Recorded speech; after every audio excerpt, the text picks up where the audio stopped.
Hey. Hey. Welcome back to Plant That Sis podcast. My name's Taryn. And I'm Tate. And we are sisters who love houseplants.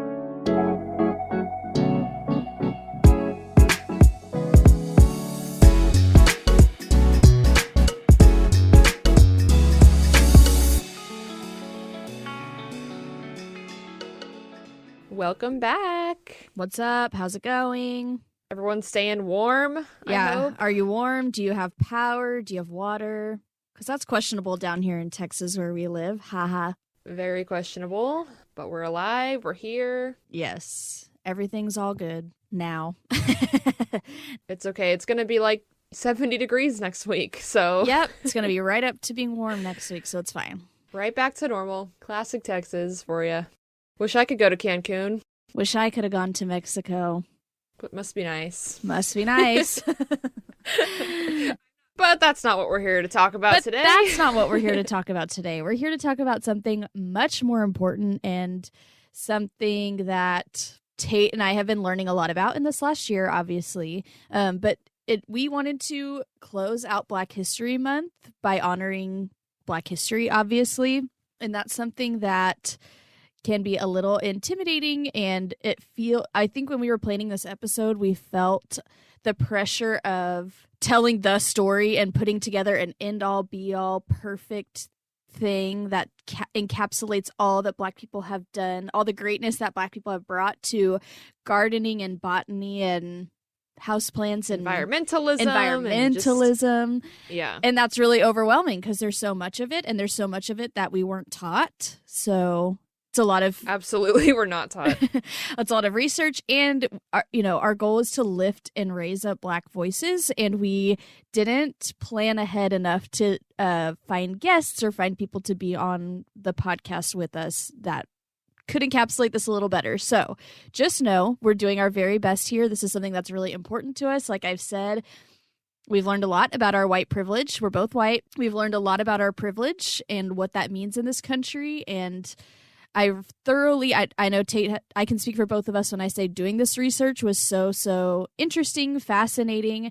I cried a lot in mine just because it's just a reminder of how far we've come and where we are when it comes to the Black experience in America.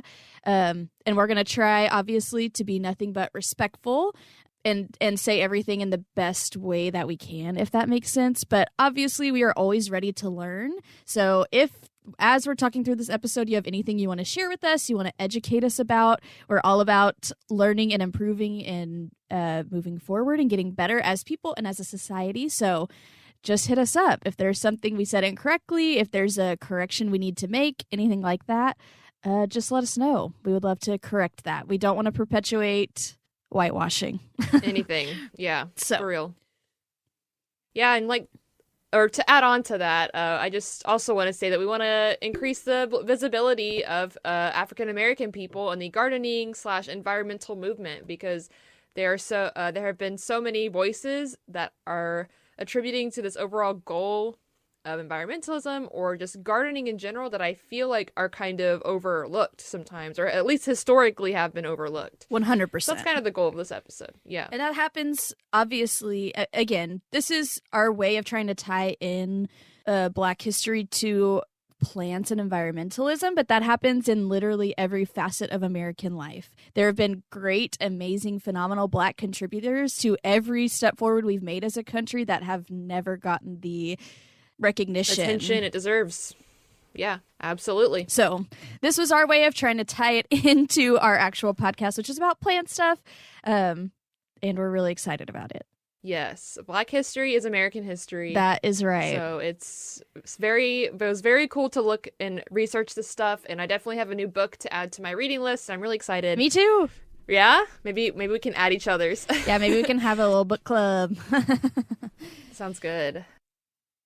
So I guess we're each going to talk about a person that we looked up that has done a lot for, I think both of ours are more like environmentalist related. Yeah, we'll definitely. So yes, this is what we landed on. We decided, why are we trying to, there's literally no way we as white people can make something that's that authentic speaking to the Black experience. So what we decided to do was just choose a historical, not even historical figure, that sounds really like a class assignment, but choosing somebody who made a Black person who made a really important impact on some field to do with plants. So we each found someone, we each did research on their lives, and we want to tell their story and their accomplishments and celebrate them.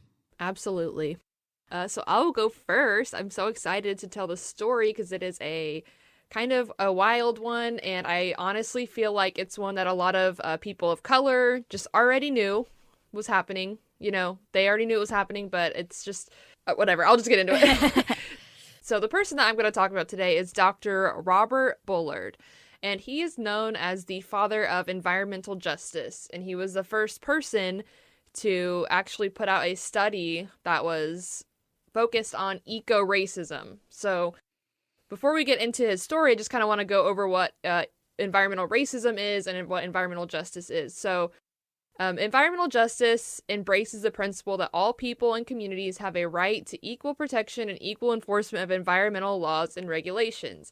And this is because people of color and lower income individuals disproportionately live near landfills and chemical waste dumps and other types of harmful pollution, and that increases their risk of environmental health related diseases. So that's kind of the background here. But before that, we really even, like, this is why I was saying earlier, I think a lot of people of color knew this already. They live this. But for us, well, honestly, for us white people, like, it's not something that I had thought about at all. And that just kind of shows my privilege here. Yeah, something that I never considered and learned about very recently, because it was just something that I, in my privilege, didn't have to consider. Right. We grew up in suburban Texas, you know. We weren't forced with some of these things that a lot of people are forced with, and I'm glad the conversation is opening, thanks to Dr. Bullard. So, Dr. Bullard is I think he got his PhD in, like, sociology, so he has done a lot of, like, sociological stuff. Interesting. But he first got involved with environmental justice when he conducted a study for a court case, and it is, Bean versus Southwestern Waste Management Incorporated. I know this is serious, but I'm sorry. Bain versus Bean. Bain versus Southwestern Waste Management. I love it. Sorry to interrupt. It's very it's charismatic. Right. So yeah, Bean versus Southwestern Waste Management. So actually his wife, Linda Bullard, was the attorney on this case, and she was representing Margaret Bean. That's where the name comes from. Margaret Bean and other Houston residents to oppose the placement of a municipal landfill next to their neighborhood. So Dr. Robert Bullard was brought in as an expert witness to kind of conduct the study to see, you know, where are all the municipal landfills and waste disposal facilities in Houston. That was his question. So he conducts the study, and he finds that African American neighborhoods were often chosen for toxic waste sites. All 5 city-owned garbage dumps, 6 out of the 8 garbage incinerators, and 3 out of the 4 private landfills were cited in Black neighborhoods, despite African Americans only making up 25% of the population.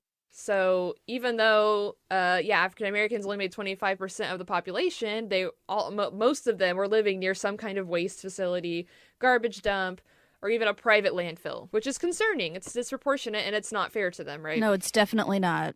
And I will just, I promise I'll stop interrupting, but No, it's okay. Waste management, again, is something that we take so for granted, and living through this little ice storm, which I know everybody who lives in an actual cold place is, like, not even phased, but we don't. And the fact that for the last 3 days we've been boiling snow on the stove so that we can flush our toilets, like, waste management is something that, again, is very much taken for granted. If you've never really thought about it, that's because you have the privilege of never having to consider or think about it. And that goes for waste as far as trash too, not just using the restroom. So yeah, this definitely has put it into perspective, this ice storm thing.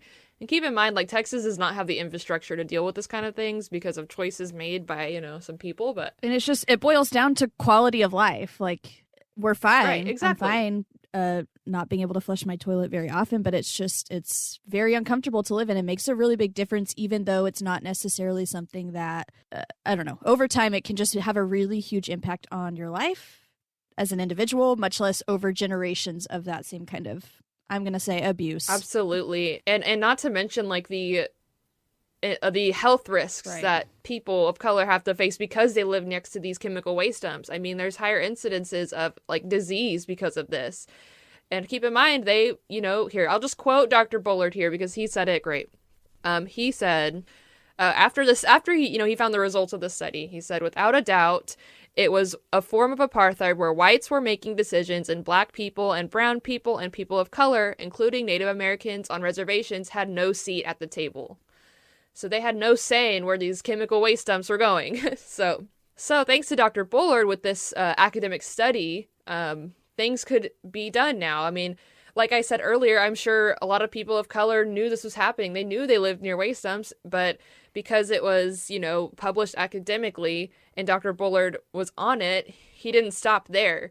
He saw this happening and he was like, okay, well, let's keep looking. So after he did this study, he, throughout the 80s, he continued to investigate this environmental racism throughout the South U.S. So throughout the South, and again and again and again, he finds that black areas were exposed to harmful environmental hazards compared to white areas in each city he looked at. So he looked at Dallas, Texas, Alston, Louisiana, Institute, West Virginia, Emile, Alabama. So these are the places he looked at in the 80s. And so he finds the same pattern over and over. And when you keep finding a pattern over and over, that means there's something going on there. It's not just random. Especially across so many jurisdictions. Like, I'm pretty sure waste management is all local governments, and that's how many different states? Just saying. Exactly. Systemic. I mean, this is like systemic institutional environmental racism, right? Yep. So, with all his work, Dr. Bullard published his first book, Dumping Dixie, Race, Class, and Environmental Quality, which is now on my reading list for sure. Nice, noted. Where he talks about how, race and class are intertwined, first of all. But he talks about kind of some steps forward, too, I think, in this book. So he didn't stop there. Now that he has all this information, he can bring this forth to people in power, right?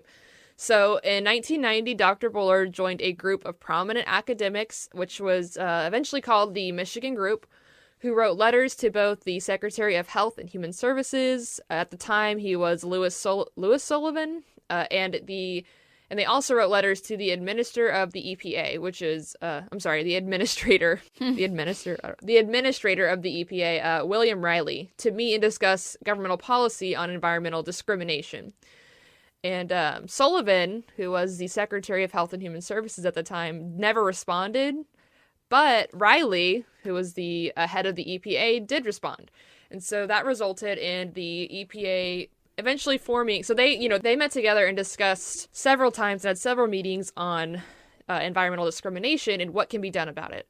So eventually this resulted in the EPA's work group on environmental equity, which then eventually became the Office of Environmental Justice under the EPA Administrator Carol Browner in 1993. And then I think either 1993 or 1994, President Clinton signed an executive order on environmental equality or environmental equity, trying to address this issue, which is cool because I didn't know about that at all. I had no clue. I mean, when you think of Clinton, there's one thing you think about, right? A long list. Yeah, several. Several. I have several things you think about. And yeah, I did not have that on my list. Maybe that adds a little balance to I'm like, okay. Okay. Can appreciate that at least. So, besides, so that kind of got it started, and the EPA actually still has ongoing efforts with environmental racism and environmental discrimination within, each state, because it's still an issue today. I mean, Dr. Bullard did all this research in the late 80s and 90s, but it's still a problem today. Absolutely. Because like you said, it's infrastructure, and that's a really hard thing to redo and a very expensive thing to redo. So where you live somewhere like Texas, for example, where the goal, it's a pretty red state, we know. So the goal is always low taxes. The goal is always deregulation.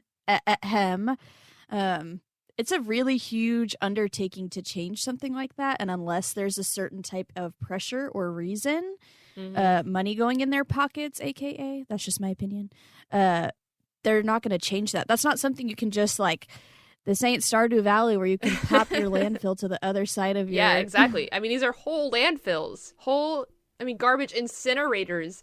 And when you incinerate garbage, that releases fumes into the air that these people have to breathe more than the white people living in the nice neighborhoods across town, you know? It's honestly infuriating. Right. It makes me so mad. I was reading this and I was just getting so angry. I just can't even... Anyways, so he continued his work, right? He didn't stop trying to pursue environmental justice for these people that were discriminated against. So after that, he also organized a lot of other people of color led environmentalist groups across the country. So I think the statistic was, there was around 30 that he knew about. And so he reached out to other leaders and other people. And eventually he had helped create like over 300 environmental justice groups across the U.S. So that's pretty great. And eventually this included groups in Puerto Rico, Canada, and Mexico. Wow. So talk about an influence, you know, he's so cool. He sees this problem and he's like, okay, you know, we have to fix this. We have to. And just so intelligent, that's the way to do it. Mobilizing people and organizing people is the only way you're going to get major changes done, especially if want to go for something that huge, which is across our whole country, our giant country. Well, and against people who say this probably doesn't exist. I mean, there are probably people out there who doubt this right now. That I'm talking, you know, they probably think, really, no way. 100%. You know? So I can only imagine, especially in the 80s and 90s. I mean, even now, there's probably people that would deny it, but especially in the 80s and 90s. I mean, even thinking about coordinating however many groups during the 80s and 90s. Sorry, we're young. We grew up with computers, so... Well, we grew up alongside computers. What does that mean? It means we were growing up as computers were growing up, the internet. Yes. I mean, we were there for the early days, sort of. Is that what you mean? I just mean, we aren't so young that we grew up with an iPad. You know what I mean? But we grew up with, like, a... Like, the iPhone came out when I was in middle school, so... Yeah. The first one ever. I don't know if that gives context, but the thought and idea of figuring out how to coordinate and get the contact information alone for all of those people before computers and the internet... Yeah. It's a huge that's a big task. It is a big task. That's really impressive. I mean, he was obviously really driven by this. He's a very smart man. So, I just have one more quote from him. In 2006, he was asked what keeps him going in the quest for environmental justice, and he responded to, quote, "People who fight, people who do not let the garbage trucks and the landfills and the petrochemical plants roll over them. That has kept me in this movement for the past 25 years. And in the last 10 years, we've been winning. Lawsuits are being won, reparations are being paid, apologies are being made. These companies have been put on notice that they can't do this anymore anywhere." So real change is being made, and he's helped. I mean, I can only imagine how many people he's helped. There's probably a stat out there somewhere. I couldn't find one.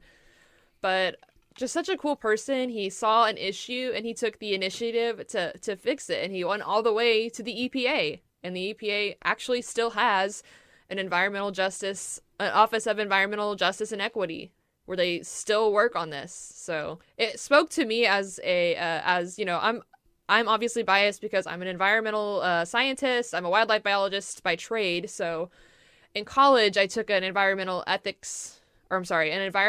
philosophy course where I first learned about things like environmental racism and environmental justice. And that kind of spoke to me because growing up where we did, Taryn, I mean, we had no idea of that kind of stuff. That was not even a thought. No idea. The trash, we just put it on the side of the road, someone picks it up, and that was it.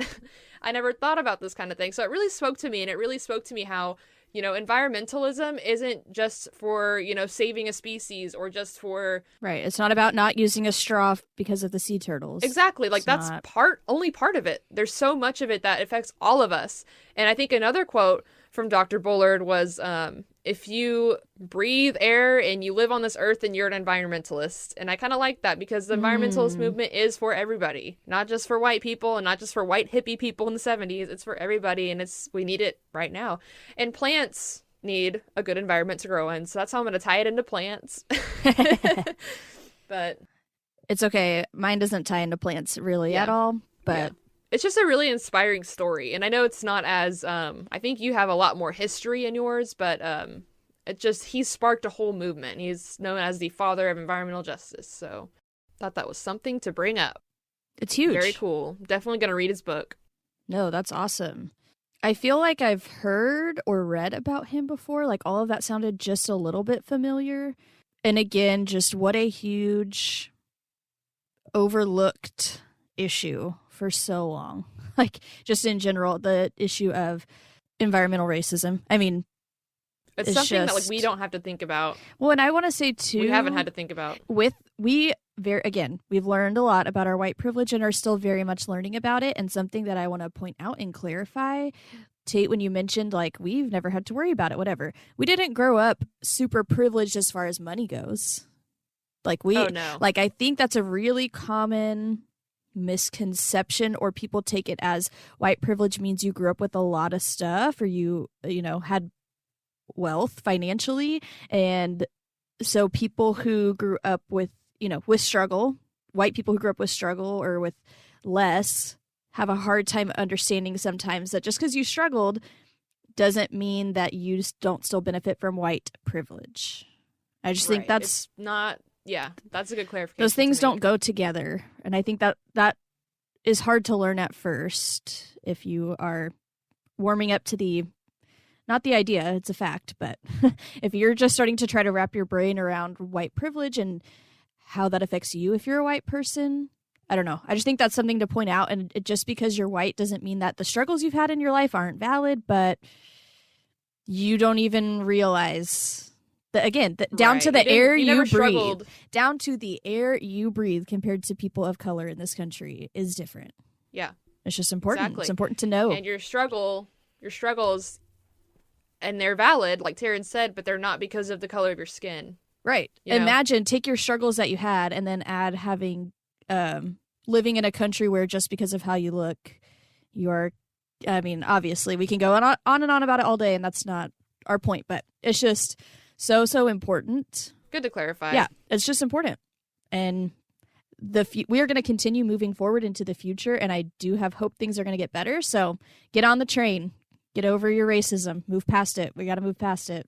Let's move on. Moving on. But yeah. Okay, so the book is called Dumping Dixie, Race, Class, and Environmental Quality. So if you're interested in this, I definitely recommend reading his book. I'm sure there's so much more detail on just environmental racism and environmental justice.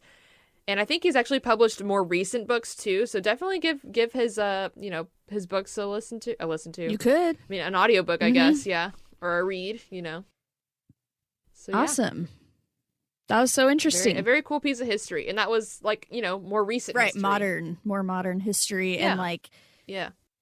It'll be fascinating, I'm sure, for you especially. And I have a great hookup to fill me in on how this continues to play out as we move forward and how that will kind of solidify him as such a prominent figure. I think is cool to get to experience and watch. It's not just what happened before us. It's like happening currently. Just cool. Exactly. Right now. Very cool. All right. Well, I'm excited to hear about your topic, Taryn. Yes. So I chose to research a fascinating, inspiring, strong woman. Her name is Reid Soskin, and she is the oldest serving park ranger in history.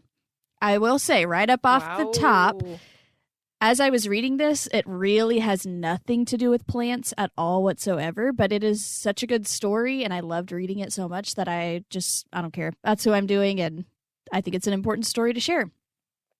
So a couple of sources that I want to just note off the bat. I read a lot of different articles and tried to watch a lot of different videos of her talking, and so I just kind of want to list them out at the top. Where I discovered Miss Reid Soskin was on a website called blackpeoplewithplants.com. And it was an article titled, it looks like a blog website, and the article was kind of titled like February 1 through 7, 2019. And they were basically doing like for each week a set of influential Black people in gardening, botany, environmentalism, etc. So that's where I read her name and kind of discovered who she was. And then other places I looked were Wiki, of course, it's always a great way to just get the quick overall story, and then you go do your research kind of elsewhere.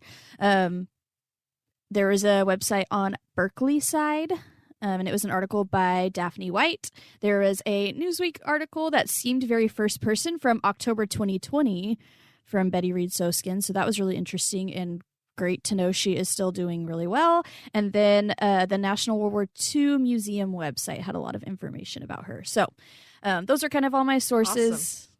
And let's get into her story. So Betty Reid Soskin was born in New Orleans. She had a Creole father and a Cajun mother. So I saw in one article she defined herself as polyracial. So she's of mixed race. She talks about how she grew up in the service workers generation, quote unquote. I have some more dates in here, but to give you a little bit of context, she was born in, I don't have the year she was born, but she is currently 99 right now. Wow. So I guess what's right now minus 100 years, 1920?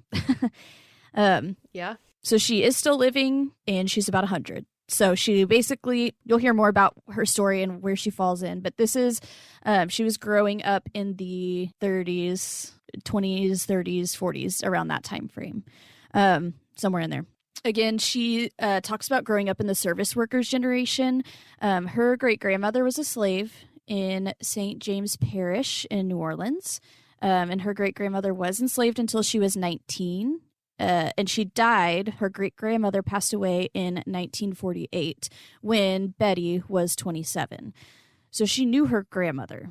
I mean, she firsthand could hear the stories from her grandmother, Wow. which to me just gives a lot of context. So her great-grandmother, sorry, not her grandmother, her great-grandmother passed away when she was 27. That's crazy. Sorry to interrupt, but it just puts into perspective how, like, relatively, that was not that long ago. Relatively. Like, it seems long ago. In a couple of generations. Yeah, that's insane. The tale and the story of people of color, especially in this kind of generation or period of time where they still could connect to some of that. I mean, it's just, and to see so much change, which is what we'll kind of talk about. The way she talks about looking back and reflecting on her life is, I mean, poetic. So anyway, she grew up in the service workers generation, which just means obviously the options during segregation were incredibly limited for Black people. So her parents worked as, I don't remember exactly, but, you know, bellhops and housemaids. And the options were super, super limited. So I just want to kind of give some context to highlight her accomplishments, essentially. So when World War II started happening, in, I believe, 1938, I got a couple different dates here, but in 1938, she was 20 years old, and she worked as a clerk for the Boilermakers in an auxiliary union. So breaking some of that down, Boilermakers, I think, okay, I didn't do all my World War II research, so my World War II fans out there can help me with this, but I think the Boilermakers were the companies that made all the ships. So they were like trying to mass produce all these ships, right? Gotcha. And then an auxiliary union is just basically code for like Jim Crow style segregation. So that was like the Black union. Of course, the Black people wouldn't work with the white people because we were still a segregated society, unfortunately.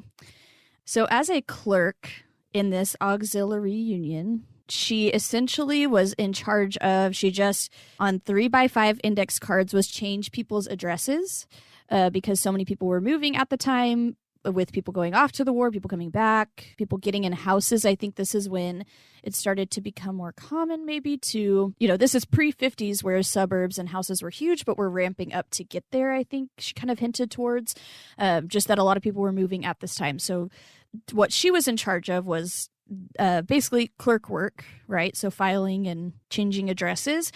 She never once in her experience working for the war saw a ship. She was never involved in anything like that. And then she just, something important, I think, and interesting to note is she said that for her at this time, her being a clerk, her family was incredibly proud. She said at the time, that's kind of the equivalent of being the first to go to college in your family. Because again, she grew up in the service workers generation, and before that, there's slavery. So it was a huge deal. Her Wow. parents were incredibly proud of her. It was just a huge honor and a huge, exciting what felt like maybe a step forward in her family. It's an interesting dichotomy. I don't know if I'm using that word right, but like in the context of her family, how huge this was. And then once we talk about kind of where the white people and the black people played into working around the war, it's just insane. So like I said, she never even saw a ship at any point. To give more context, this is when Rosie the Riveter, this is when that campaign was happening. So women, let's get out there. We can do it. Something that we, again, as white women, see as just a symbol for strong women. And I'm not saying it shouldn't be celebrated as that, but she talks about she has never identified with the Rosie the Riveter. That was for white women. That was a campaign to get white women involved that never applied to black people in America. Again, it's just the tale of two Americas. It's the tale of what growing up in America as a white person is like and what growing up in America as a not white person is like. It's two very different stories, especially in these times in World War II, pre-desegregation. So anyway, the company, it was Kaiser something, the company that was getting, I'm a little confused on the unions and the companies and how all of that worked for World War II. I don't know that much about World War II. So, but essentially the company called, when they first started recruiting workers while all the men were going off to war, they called for old white men, the men that were too old to serve. Then they called for young white men, the young white men that were too young to serve in the military. Then they called single white women. Then after that, they called married white women. Then they called for black men, and then they called for black women. Oh my gosh. Wow. Ugh. I'll let that speak for itself. So that's pretty much what she did during the war, and that's pretty much her experience. And she talks about, she said, I was 20. I was, I wasn't politically involved. I didn't really quite understand what was happening. Not that she said she didn't understand what was happening. Of course, she grew up in it. She understood, but she wasn't very politically active. She didn't see that at the time as a 20-year-old, right? And when your country's going to war, it's hard to look at. I don't know. I can't imagine that time, living through that time. How fascinating. So that's what she did during the war. She eventually got married and co-owned a small business, which was a record store with her first husband. So this is, I don't think I mentioned this. She was born in New Orleans, and it sounds like she kind of moved around a little bit growing up, but then she ended up in California. So when she was working for the war, she was on the Californian coast, I think up near, I can't remember. Anyways, in California, though. She's no longer in New Orleans. She's way over on the West Coast in California. So in California, then her and her husband co-owned a small business. And this is a interesting time in her life because essentially, or they, as a family, were purchasing a home, and they wanted to live in the suburbs, and they were basically dealing with redlining or the issue of redlining, which is a whole nother topic and a whole nother way that we have whatever. Okay, anyways, she essentially talks about how they got death threats when they moved into their house because it was a white neighborhood. She physically would defend her house at times, like she was ready to, I don't know exactly what that means, but had to defend her house multiple times. And at this time, it sounds like, her husband was really business with the record store, and she had 4 kids. So this was a very, I think, trying time in her life. She did end up getting a divorce. Well, I think before she divorced her husband, even still with him being so busy, she very much felt like she was raising all 4 of her kids by herself in this neighborhood where everybody hated them and actively hated them, threatening them and her kids and her family and their house. I mean, it was just a very tough time that she really didn't talk a whole lot about, but I just can't imagine what that would look like. And then she divorced her husband. They got a divorce. Yeah. And after the divorce, I think some things kind of declined, like his health declined, finances declined. So essentially she took over the shop. So then she was running that ish by herself with her kids and her house. I mean, she was just an incredibly strong woman. And she did remarry. So she did get remarried. I don't think it was a very long time after her divorce. And she married a professor. I can't remember at what college, something small. So she kind of was around a lot of intellectual people who were involved in a certain movement that I can't remember and didn't write down because that seemed like a whole rabbit hole to go down, and I wanted to continue to focus on her story. But it's just interesting that was an influence on her. So as time went on, she then became a field representative for California Assemblywoman Dion Arner. I'm not sure if I said that right. So again, she's now a representative for a California Assemblywoman, which is a huge accomplishment and must have felt really exciting at the time. So this was in, I want to say, maybe the 80s. I don't know, much, much later in life that this was happening. Like I mentioned at the beginning, Betty Reid Soskin is the oldest serving park ranger in history, and she is a park ranger for the World War II Homefront National Historical Park / Rosie the Riveter Park.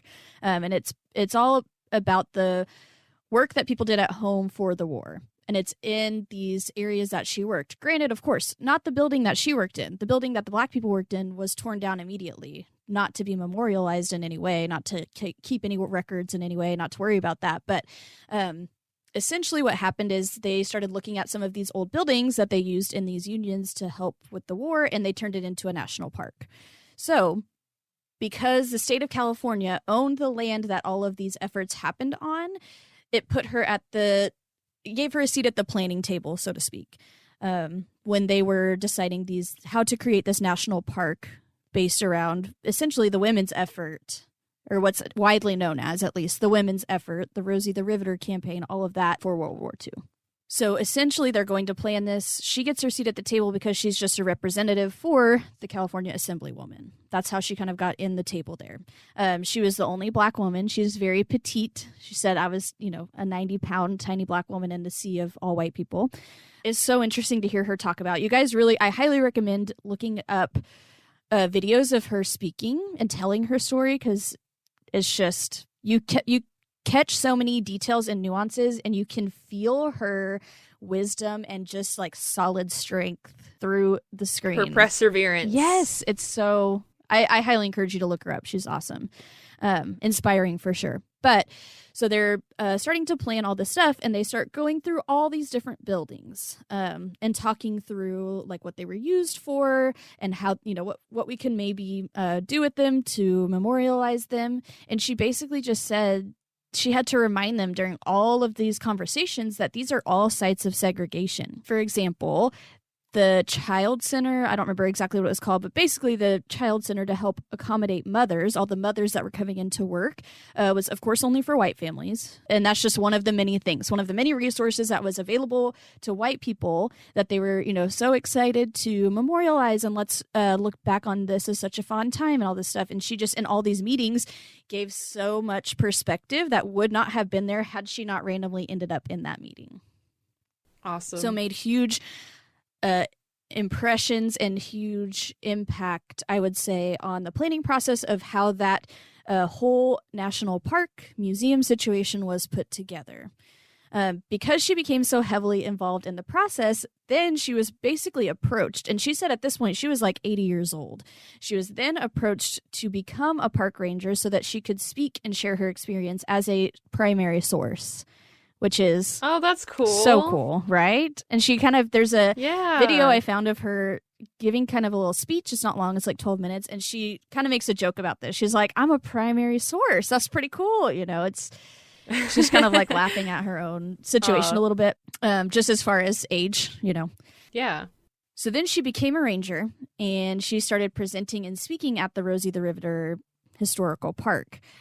And she has always been and is very candid about how she can't relate to the campaign of Rosie. So she's in the Rosie the Riveter National Park, essentially National Historical Park, talking about her personal experience as a Black person and how that was just a white woman's reality. It just didn't apply to her, even though she did work for the war.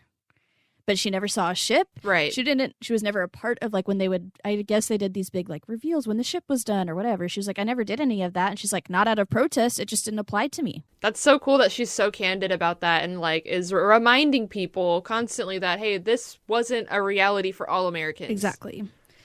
And we like to think that all Americans were involved in the war, and, like, it's this kind of source of national pride, but I'm glad we can go back to reality and that a lot of Americans were excluded from a lot of these things that we're so proud about. And not even excluded. They were involved. They just got the worst of the worst jobs. Right. And they got 0% of that, which I know you didn't mean it like that, but it's just, that's the even worst thing about it. It's not they were just excluded from all the good things, like the memorialization. They were doing the worst of it, probably. Like, they weren't even getting to build the ships and do the things that felt like you were contributing to your country. It was like shoving them in the back office through the back door that they had to walk through. And for what? It's just, it's so important. It's so important that we talk about that. Or that especially she gets to talk about it. And what I really love, she is so perfect at very, like I said, candidly and plainly describing the whole Tale of Two Americas, while at the same time celebrating the accomplishments of Americans as a whole, which I think obviously growing up in that time of World War II, how can you not? I mean, I think it's a very generational thing to be so passionately loving America as a country just in general. And she still very much does that. She very much celebrates that. The Kaiser Company, I can't remember what it's called, but essentially they made over 700 ships in 3 years.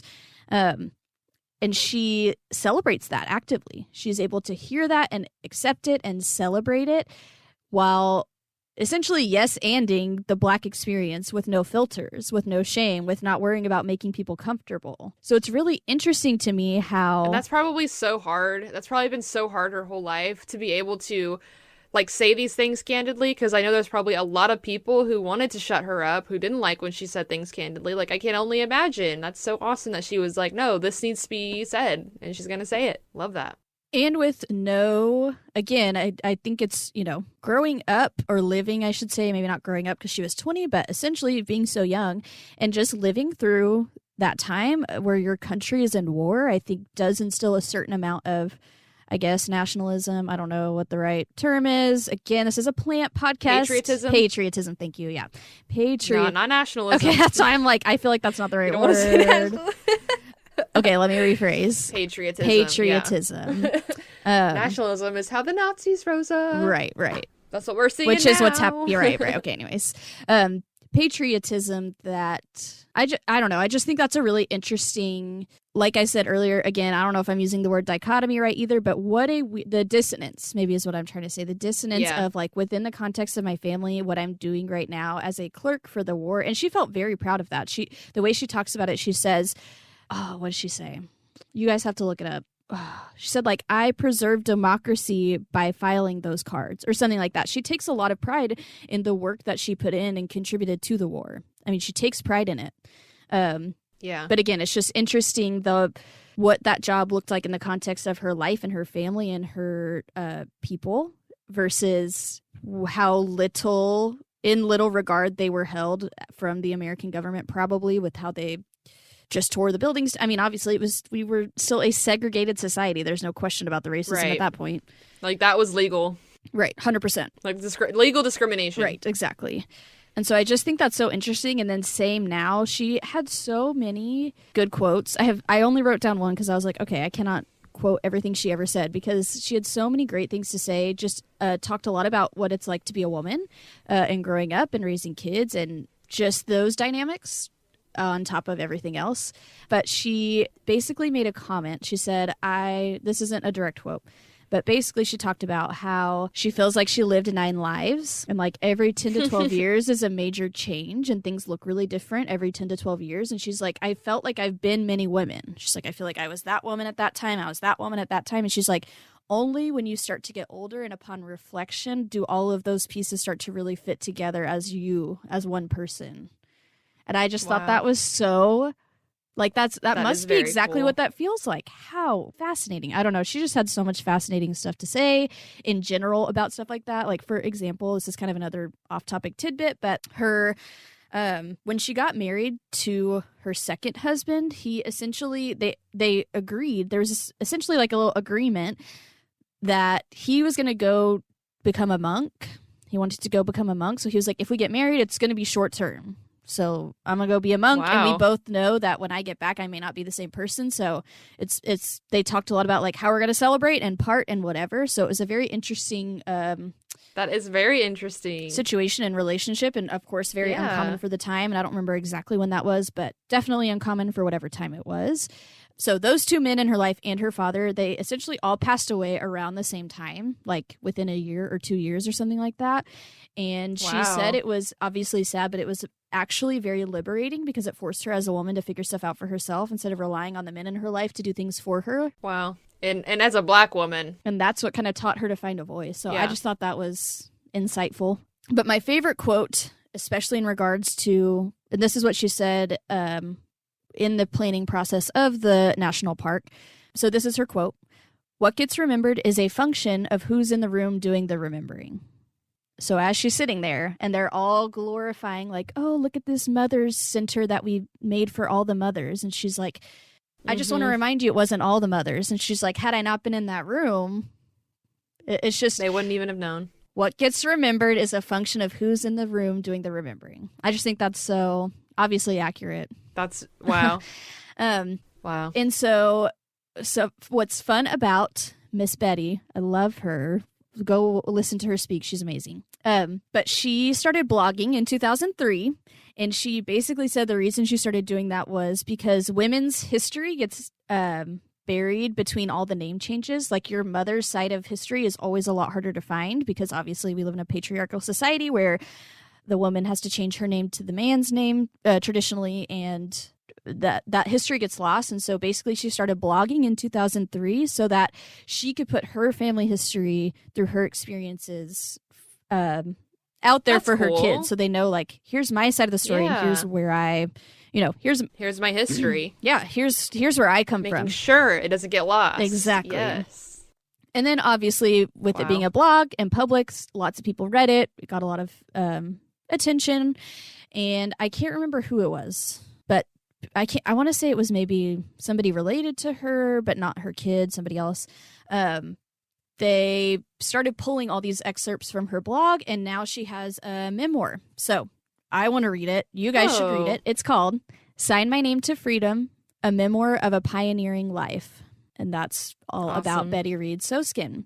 Adding it to my list. Right. A couple of other little fun facts that are, depending on the article you read, are a bigger deal or not a bigger deal. And I finally found at one point her commenting, and I want to say it was like in writing, it wasn't a video, but her commenting on it and being like, yeah, those things happened, but that's not really my story. But she did go on one date with Jackie Robinson. Oh. Which is kind of crazy, like pretty wild. And this was a very short-term thing, but she was a bag lady for the Black Panthers for a few months, which just means she transported money basically wherever it needed to go for them. Again, it wasn't a super long time. She wasn't highly involved, but it's just interesting. I did read something somewhere too that said she was very much key in her area of the white suburban people that she lived with, and trying to bridge that gap between those people and the Black Panthers. Interesting. Yeah. That's very cool. Which seems huge, but that's just one tiny sliver of her story. Oh, yeah. Another is she was a songwriter. Somewhere I read she was a famous songwriter during the 60s. I don't know if she doesn't really talk about being famous. I don't know how true that really is, but she was a songwriter, and she wrote songs to cope with the stress of protecting her home and her kids almost single-handedly during that kind of time of life where her husband was really busy. And I do want to just throw out there that one of her kids, it said, one of the articles I read, which I wonder when this piece happened, but one of her children are gay, and one of them is developmentally disabled. Wow. So just extra, challenges as a mother. Damn, what didn't she do? Right. So, yes, that is awesome. Betty Reid Soskin. She, like I said, you can just feel the power she has and the strength she has by just watching her speak. So I would highly encourage you to go look up videos of her talking. They're all short. Yeah. And they all made me cry. What a cool person. And what a cool story. Yeah. See, that's what I'm saying. Has nothing to do with plans, but as I was reading it, I was like, this needs to be told. So we're telling it. We're telling it, yeah. What a cool person. What a cool story. The perseverance and all the different things that she was able to do in her life is just really, what's the word? Oh, it's just really inspiring. Mm-hmm. Because it's so easy to feel like you can't do anything. And I can imagine in her time, she probably felt that 10 times fold. Right. But she still did things. She still was able to accomplish a lot, and that's just it's just so inspiring. Something I wanted to end on for her story, like I said a bunch of times, obviously, she talks about race very candidly and the racial issues in our country very candidly with grace. And it's refreshing to me and inspiring to me to hear her reflect on the social changes that have happened over her lifetime. Like, think about where things were as a country in the early 1900s versus where they are now. Obviously, I am the last person to say that we're done. The work has been done. Obviously, I think there's so much more work to be done. We have so much further to go in creating equity for everybody in this country. So obviously, that's not to take away that, that's important, but to hear her speak about the changes that have happened in her lifetime and to hear her, she says it in a way that gives me so much hope moving forward. It made me go, okay, instead of freaking out, and stressing and being so like, what do we do right now today? Obviously actions have to happen, but just think in 100 years from now, how barbaric some of the things we're doing today are going to feel and appear to those people, if our earth makes it that far, at least.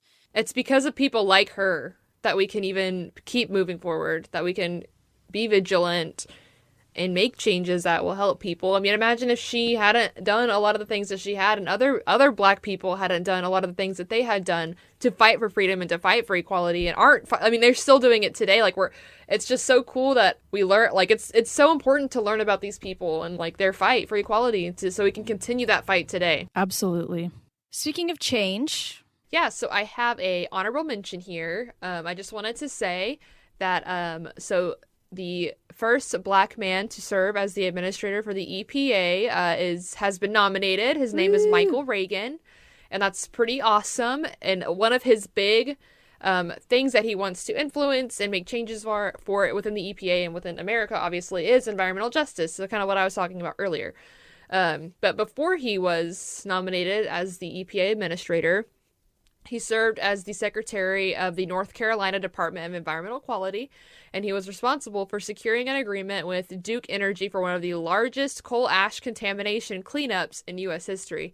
Coal ash is really toxic and really bad for the environment, so the fact that he was able to secure this cleanup and hold this company or this corporation responsible for what they're doing to the environment, to our water, to our air, is awesome. So I'm really happy, especially considering our last EPA administrator was a coal lobbyist. So it's a change in the right direction. I'm here for it. Yes, here for it. And he also started the Environmental Justice and Equity Board in North Carolina. So based on his track record, I'm really excited to see what he does for this country, for our environment, for all of our healths. For all of our health.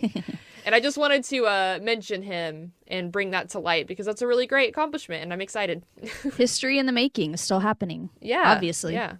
With all of that being said and those stories that we told, Black Lives Matter. And we want to encourage everybody to follow Black creators, especially there are tons of Black and people of color plant people out there, creators.